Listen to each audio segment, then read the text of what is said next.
Hello, my name is Kelsey. My name is Becky. And we are the Story Girls and DIY YouTubers. And welcome to the Drill Down. We're here to teach you the ins and outs of power tools to help you up your DIY game. And today we're going to give your indoor space a little bit more green with this super cute standing planter.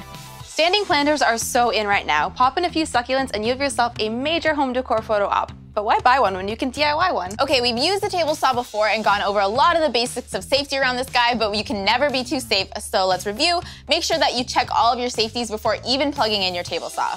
And in suiting up, remember never gloves, always goggles, never loose jewelry, and always short sleeves. If you want to learn any more safety tips and tricks about using the table saw, head on over to bemakeful.com for more information.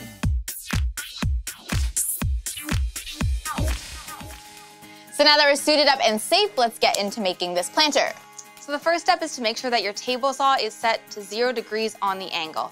The first thing we're going to do is trim our long sides and our bottom piece to 30 inches. So if your piece is long, make sure that you have a buddy help you out to relieve some tension off the blade and make everything a whole lot safer.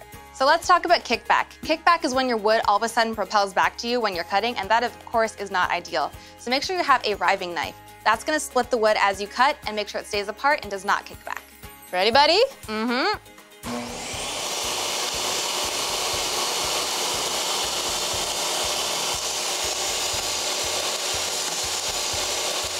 And once we've made the first cut, we're going to repeat that 2 more times so we end up with 3 pieces that are 30 inches long. So next we're going to make the small sides of our planter using a scrap piece of wood from our first cut. So we want these to measure 6 by 4 5/8 inches. And since it's already 6 inches tall, all we have to do is make this cut here. We're going to do this twice, so it's 1 for each side of our planter. Let's do it.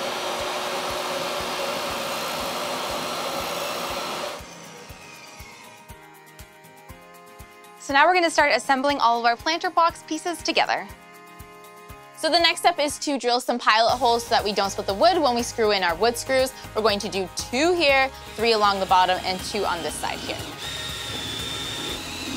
We're actually going to be countersinking our screws, which means putting them in a little bit further than the surface of the wood so that we can fill them with wood filler and then you don't see them at all when it's all done.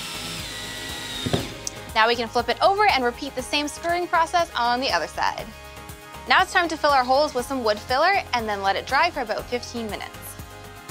With our safety gear on, we can use an orbital sander and some 180 grit sandpaper to sand this whole thing down. Okay, now it is time to paint. We are using a cute teal color, but you can choose whatever color you'd like. Such a good color. Yes, teal, yes. So now our planter box is fully painted and dry and looking great. Onto the legs. We're using 4 of these aluminum square pipes and they're in 36 inches long. And we just painted them white, but you can paint them whatever color you'd like. So our next step is to take our carpenter square and we're measuring 4 inches out from the edge of our planter box. Just gonna do a light line. And when we put the legs on, we want a 1-inch overhang at the top. So using our ruler, we can figure out where that's gonna be. Yeah, looking good. Okay, hold it there. And then I'm just gonna measure 1 inch in from the edge of the planter boxes and we're gonna drill holes there. So to attach the legs to the planter box, we're gonna be using these machine screws and bolts, and these are 2 inches in length.